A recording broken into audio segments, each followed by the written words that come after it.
একটা জিনিস বুঝতে পারছি che tartaruga quando silo eh. come paese fino laggiù হেঁটে হেঁটে চলে গেছে উপরে। তো শেষমেশ এই বাড়ি থেকে আজকে আমাদের শেষ যাত্রা। অলরেডি আমরা কালকে সব কিছু গুছিয়ে নিয়ে চলে গিয়েছি, কিন্তু টুকটাক জিনিস যা ছিল সেগুলো আজকে নিতে আসলাম। এরপরে নিয়ে বাড়িটা পরিষ্কার করে ময়লা আবর্জনা যা যেখানে আছে সব কিছু পরিষ্কার করে তাদেরকে চাবি দিয়ে তারপরে চলে যাব।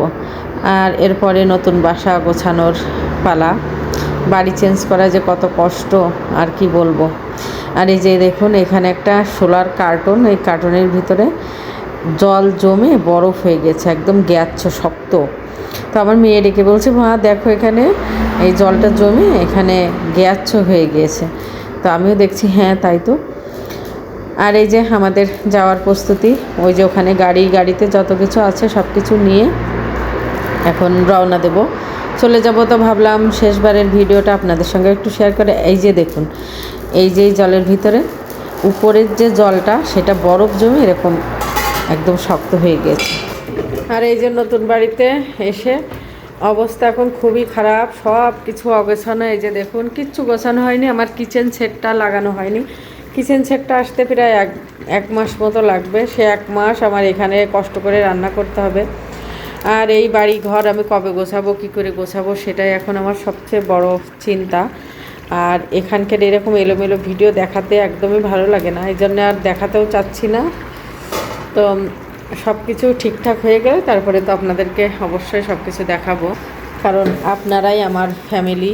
আপনাদের সঙ্গে টুকটাক শেয়ার করতে পারলে আমার নিজেরও ভালো লাগে। আর এই যে দেখুন চুলোয় রান্না করতে গেলে ঝোল পড়বে আর দেখতে এত বাজে লাগে, তাতে ক্যামেরায় সেটা আরও বেশি খারাপ লাগে দেখতে। তো কী আর করার, কিছু করার নেই আসলে। নতুন একটা বাসা বাড়ি গোছানো কত কষ্ট, সেটা একমাত্র যারা গোছায় তারা তো খুব ভালো করে জানে। তো এটা তো আর আসলে যারা বাসা বাড়ি পাল্টায়নি কখনো তারা বুঝবে না। আর একটা সংসারে কত জিনিস থাকে সেগুলো নেওয়া, আবার অন্য একটা বাড়িতে সেগুলো গোছানো, সব কিছু মিলিয়ে অনেক কষ্ট এখন, মানে সময়টা যাচ্ছে খুবই কঠিন আর কি। তো যা হোক, তারপরেও ফাইনালি নিজের একটা ছোটোখাটো বাসা হলো, এটাই হচ্ছে বড় সবচেয়ে। আর এটাই বা কজনের হয়, আসলে সবারই তো ইচ্ছা থাকে যে নিজের একটা ঘর হোক, একটা বাড়ি হোক। সেটা চায় না কে বলুন, সবাই চায়। আর বাসা বাড়ি কিছু গোছানো হয়নি, তো এই জন্য আসলে কিছু দেখাতেও ইচ্ছে করছে না। তো এটা হচ্ছে আমাদের বাথরুমটা মোটামুটি গুছিয়েছি, গোছানো বলতে গোছানো হয়নি, আমাদের ওইগুলো চেঞ্জ করতে হবে। তো এখন একটু সময় লাগছে, কারণ এখন এখানে বড়দিন, যেহেতু সব কিছু ছুটি। আর এটা হচ্ছে বেডরুম, তো বেডরুমটাও আমি এখনও পর্যন্ত সেইভাবে গুছাইনি।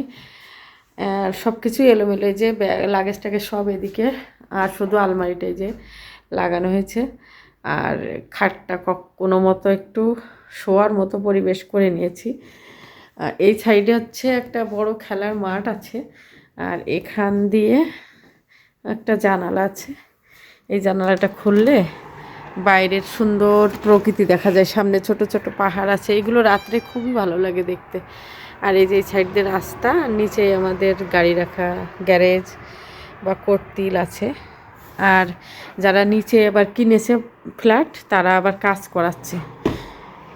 উপরের তলায়ও যারা কিনেছে ওরাও কাজ করাচ্ছে, পুরো বাড়িটাই বিক্রি হয়েছে। তো এই হচ্ছে আজকের মতো ভিডিও ছিল। তো ভালো থাকুন সবাই, আবার অন্য একটা ভিডিওতে অবশ্যই আপনাদের সঙ্গে দেখা হবে, কথা হবে।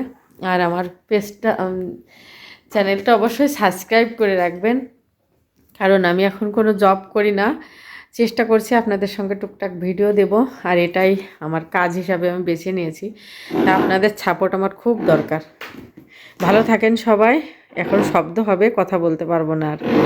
সবাই ভালো থাকেন।